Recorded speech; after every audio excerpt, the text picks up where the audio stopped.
Good morning, students. I'm your English teacher, and today we are going to start our new chapter, that is chapter number 6, punctuation marks. Okay, inside punctuation marks, we will study full stop and comma today. Okay, so open page number 13 of your textbook. Now, let us start. That is our sixth chapter. What is our sixth chapter? Punctuation mark. Okay, so here you will see first one is the full stop. Okay, the full stop is used at the end of a sentence. Okay, where we use full stop? When we end a sentence, there we use a mark that is full stop. Okay, now the sentence ends or stops with the word before a full stop. Okay, whenever we want to end a sentence, so at that particular time we use a full stop mark. A new sentence always begins with a capital letter. Okay, students, in our previous chapters also, in our second chapter, we learned capital letter, isn't it? There also we learned that whenever we start a sentence, okay, whether a new sentence or a sentence, simple a sentence, our first letter will be capital. Okay, now let us see some examples over this. See this one. Read these sentences. Tom is tall. Okay, Tom is tall. He can touch the painting on the wall. Okay, see, there is one sentence is this one. Tom is tall, and where it ended? It ended with a full stop, and then again it started a new word, new sentence, and then again after that sentence again there is one full stop. Okay, now the Taj Mahal is in Agra. Shah Jahan built it. Okay, see this two sentences are of a particular thing. Okay, that is Taj Mahal. Okay, it says about Taj Mahal, so we are giving two sentences on Taj Mahal. And first sentence is the Taj Mahal is in Agra. See, the first letter T is in capital here, and here also the first letter S is in capital letter, as after full stop it started with capital letter only, and a sentence ends with a full stop. Okay, now let us move towards our next topic, that is the comma. Okay, the comma. The comma is used as a short stop. Okay, when we use comma, we use comma when we need a short stop. Okay, just a bit stop if we need, then we use a comma there. That means the sentence is not complete there, but we need a bit stoppage there. Okay, so we use comma there. It is not a perfect stop as is the full stop, but as a pause. So it tells us, this line says us that when we use comma, that doesn't mean it is a full stop. It is just a pause which we need in saying a complete sentence. If I have a long sentence to say, but now I need a break in between a sentence, so I want a little pause there. So for that little pause, we use comma there. Okay. Let us move further.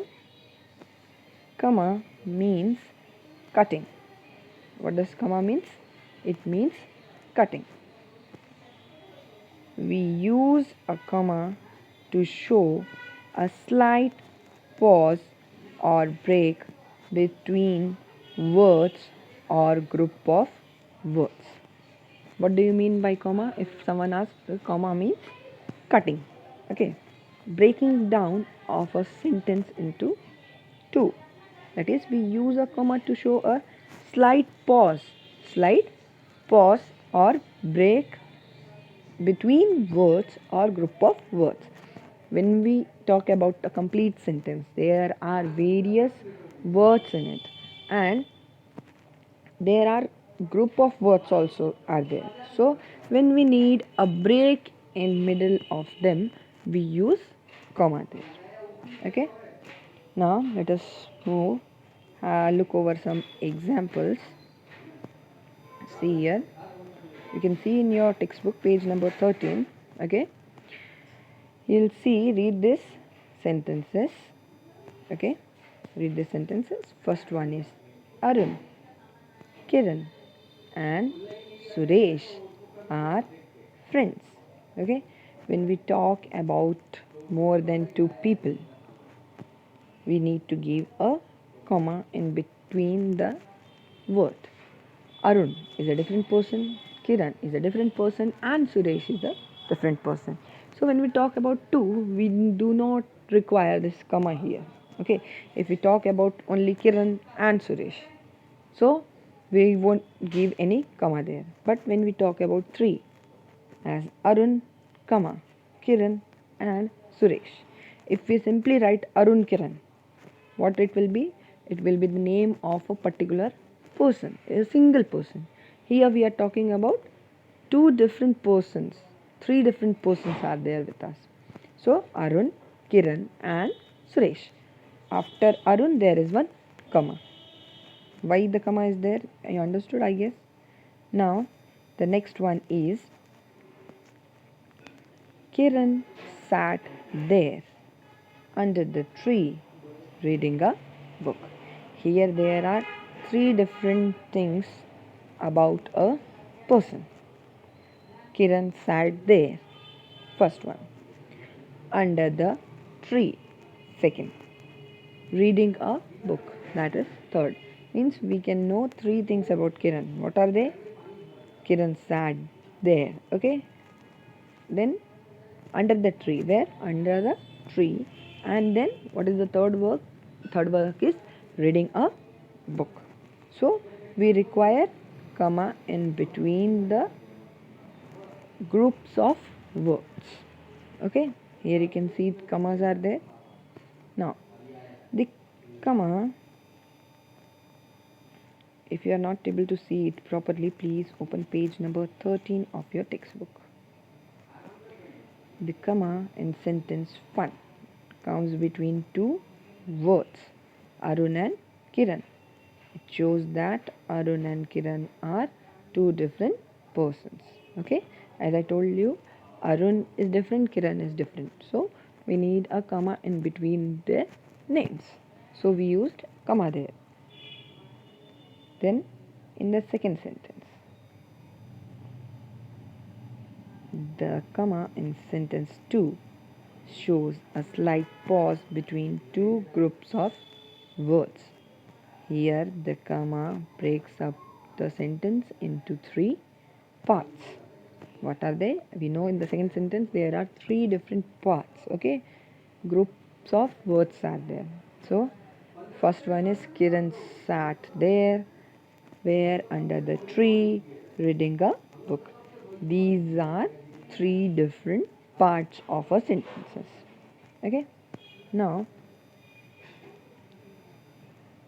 just look over here. The first part, Kiran sat there, is a complete sentence. Okay, Kiran sat there is a complete sentence. The two groups of words under the tree and reading a book add more meaning to the sentence. As I told you, Three qualities of a particular person is been told here. First one is Kiran sat there. Okay, Kiran sat somewhere. So Kiran sat there is a complete sentence, but giving more meaning to the particular sentence, we needed two more groups of words. First one under the tree, second is reading a book. Okay, so it added some meaning to the sentence. Now, because these tells us where Kiran sat and what Kiran was doing. This thing is being told in a particular sentence to us. If we write three sentences, then it will be difficult. Kiran sat there, Kiran is under the tree, Kiran is reading a book. Rather than that, there is one sentence and it comprises of three different groups of words, and we combine them with our mark, that is comma. Okay, I hope you understood the video.